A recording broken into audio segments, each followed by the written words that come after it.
კიბერდანაშაული დღეს უკვე მხოლოდ ტექნოლოგიური პრობლემა აღარ არის. ის გლობალური ფინანსური, ოპერაციული და სტრატეგიული რისკის ერთ-ერთ ყველაზე მნიშვნელოვან წყაროდ ჩამოყალიბდა. განსაკუთრებით აღსანიშნავია ის გარემოება, რომ კიბერდანაშაულით გამოწვეული ზარალის შეფასება ერთიანი გლობალური მაჩვენებლით პრაქტიკულად შეუძლებელია, რადგან სხვადასხვა ქვეყანა და ორგანიზაცია მონაცემებს განსხვავებული მეთოდოლოგიით აგროვებს. ნაწილი საჩივრების რაოდენობას ითვლის, ნაწილი მონაცემთა გაჟონვის შემთხვევებს, ნაწილი კი თაღლითობისა და გამოძალვის ფაქტებს. ამ მიმართულებით ერთ-ერთ ყველაზე ავტორიტეტულ წყაროდ ამერიკის ფედერალური საგამოძიებო ბიუროს ინტერნეტ დანაშაულის საჩივრების ცენტრი ითვლება. ცენტრის უახლესი ანგარიშის მიხედვით 2024 წელს 899,522 საჩივარი დაფიქსირდა, ხოლო დეკლარირებულმა ფინანსურმა ზარალმა 16 მილიარდ 600 მილიონი დოლარი შეადგინა. ეს ნიშნავს, რომ ერთ საჩივარზე საშუალო ზარალი დაახლოებით 19,362 დოლარს შეადგენდა.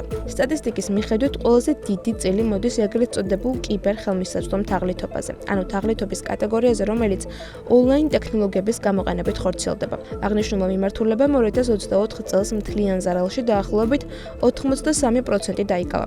საუბარია 13 მილიარდ 700 მილიონ დოლარზე და თითქმის 334,000 საჩივარზე. განსაკუთრებით მაღალი ფინანსური რისკის კატეგორიად საქმიანი ელექტრონული პოსტის კომპრომატების სქემაც გვხვდება, ანუ როდესაც თავდამსხმელები კომპანიების თანამშრომლების, პარტნიორების ან ხელმძღვანელების სახელით ყალბ ფინანსურ ოპერაციებს ახორციელებენ. ხოლო 2024 წელს ამ კატეგორიით გამოწვეული ზარალი 2,77 მილიარდი დოლარი იყო. საინტერესოა, რომ შემთხვევების რაოდენობა წლიდან წლამდე თითქმის უცვლელია, თუმცა თითოეული ინციდენტის ფინანსური მასშტაბი კვლავ ძალიან მაღალი რჩება. კიბერდანაშაულის თანამედროვე ეკოსისტემაში გამოძალვასა და მონაცემთა ქურდობასაც განსაკუთრებული ადგილი უჭირავს. ბოლო წლებში გამოძალვასთან დაკავშირებული საჩივრების რაოდენობა მკვეთრად გაიზარდა, მაშინ, როდესაც ფიშინგისა და სპუფინგის შემთხვევები შედარებით შემცირდა. თუმცა ექსპერტები განმარტავენ, რომ ეს ტენდენცია შესაძლოა მხოლოდ თავდასხმების ცვლილებას კი არა, მომხმარებლის ქცევისა და ანგარიშგების განსხვავებულ პრაქტიკასაც ასახავდეს.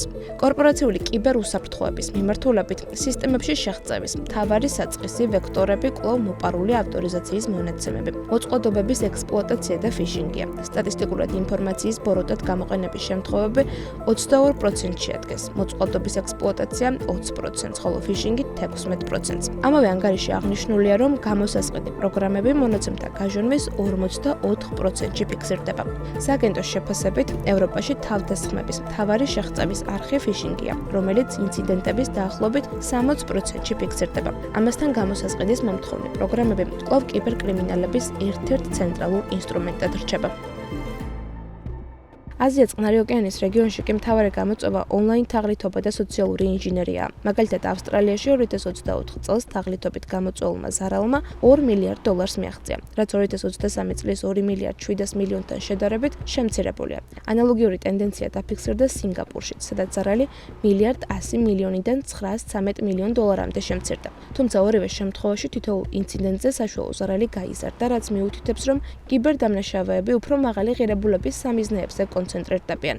განსაკუთრებით საინტერესოა ransomware-ის ეკონომიკური მოდელი. ექსპერტები აღნიშნავენ, რომ გამოსასყიდი პროგრამებით გამოწვეული რეალური ზარალის შეფასება მხოლოდ ოფიციალურად დაფიქსირებული გადახდებით შეუძლებელია. ბლოკჩეინის ტრანზაქციების ანალიზის მიხედვით 2025 წელს ransomware-თან დაკავშირებულმა გადახდებმა დაახლოებით 820 მილიონი დოლარი შეადგინა, თუმცა ბევრი ორგანიზაცია გამოსასყიდს საერთოდ არ იხდის და სისტემების აღდგენას საკუთარი რესურსებით ცდილობს.